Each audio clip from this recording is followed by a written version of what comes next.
How to finish your big creative dream project in 12 months, part 2.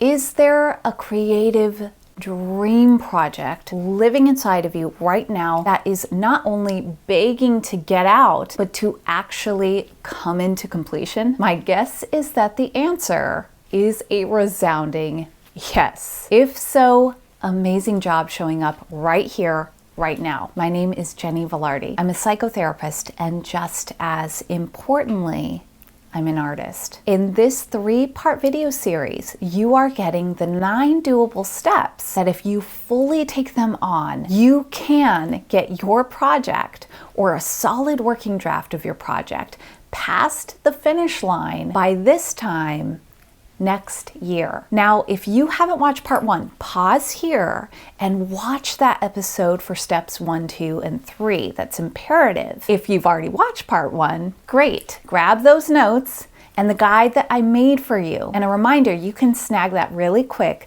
at artistasguide.com/project in a year. Now, these next 3 steps are all about how to structure the next 12 months in a really streamlined and doable way, because let's be very honest and blatant here. Without taking the time up front to establish a reliable and sturdy structure for your project, there is a dangerously high likelihood that it won't even get past a week or 2, let alone 12 months in, because it won't have any consistency underneath it. If you are ready for steps 4, 5, and 6, let's get started. Step 4, breakdown.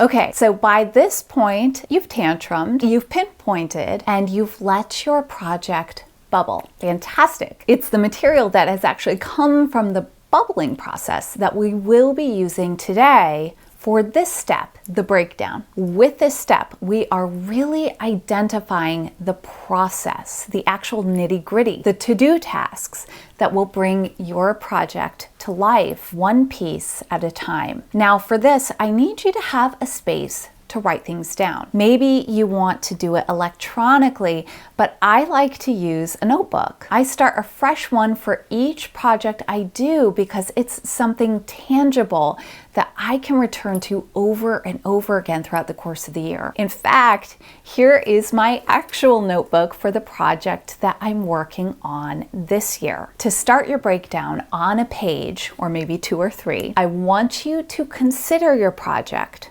from beginning to end by breaking it down into specific, smaller parts. So let's imagine a straightforward example together. Maybe it's a book that has 10 chapters. You can break down your process by taking on each one of those chapters to start with. Roughen the chapter ideas. Then do the breakdown again. Define for each chapter the subheaders within it. Now, break down more specifically each subheader. So perhaps each subheader has very specific research associated with it. Do a further round of the breakdown and identify those smaller tasks. So in other words, we are breaking down your big project into smaller and smaller and smaller doable tasks. Continue the breakdown process till your to-do tasks are actually bite-sized enough where they could get accomplished in, say, an hour or so. So as an example, you don't want your to-do task to be write the second act of my play. You want it to be something more like roughing in the first draft of the monologue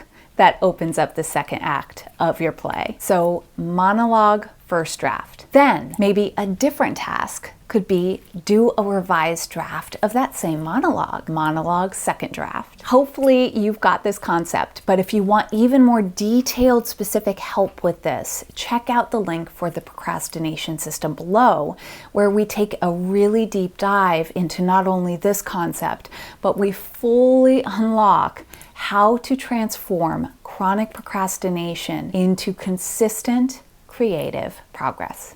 Step 5, Divvy.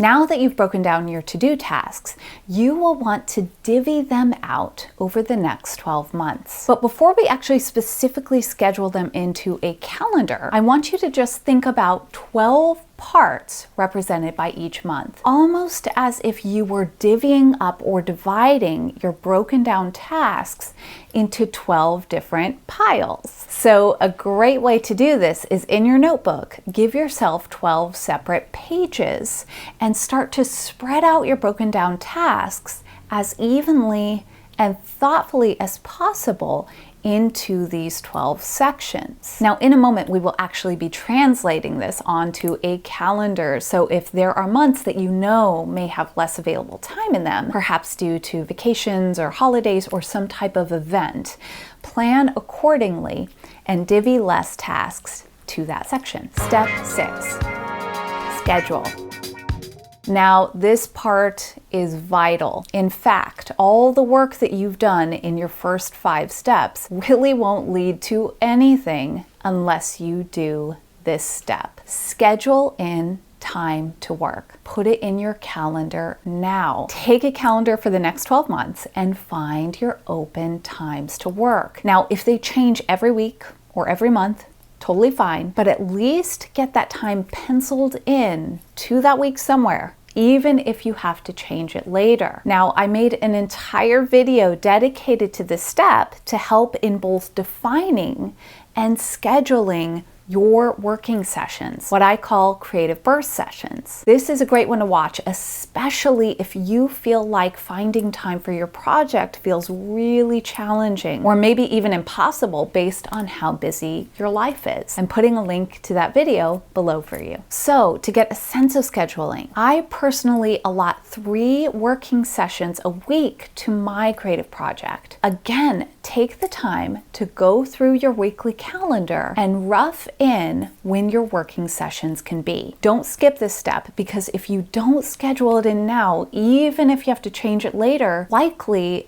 you won't remember to do it. Recently, I had a client share that they went through their phone for the entire year and set different alarms for themselves based on the different tasks that they'll be taking on for each month. What an awesome idea. A huge high five to my client. So by taking that time, they're setting themselves up well 3 months from now, 6 months from now, 9 months from now. Now remember, we're excited and on fire about this now, but life will set in and inevitably we'll lose steam unless we take this time up front and schedule in our time to work. Okay, we got the first 6 steps down. Let's move on to part 3. Now, please like, subscribe, and share this with somebody that you care about that also has a big creative dream project inside of them. Also, please leave a comment below sharing what your favorite step has been thus far. I would absolutely love to see. On to our final part, part 3, where we bring it all home. Now, go and create. You were created to. What might your life look like without procrastination holding you back? The Procrastination System, a 6-hour, 5-segment system built of 20 dynamic and digestible chapters. It's an engaged 360-degree process that guides you through self-reflection to pinpoint your specific version of procrastination and how to turn it into attainable, real-world progress. It's carefully curated with a massive collection of tools and thought shifts to effectively transform your procrastination from inaction into traction, reinforced by up-to-date neuroscience that helps us to understand procrastination from a cognitive level. If you feel like your life would look radically different if procrastination wasn't holding you back, the Procrastination System is most definitely for you. It was built for you. The link's below. Thanks so much for being here. I appreciate you. If this episode was useful, I would love for you to hit the like button and perhaps share it with somebody. For more tool-based, actionable, creative content, please make sure to subscribe. Also, if you have a question about creativity or the artist role that you would like to have answered, please leave it in the comments below and it may be featured in an upcoming episode.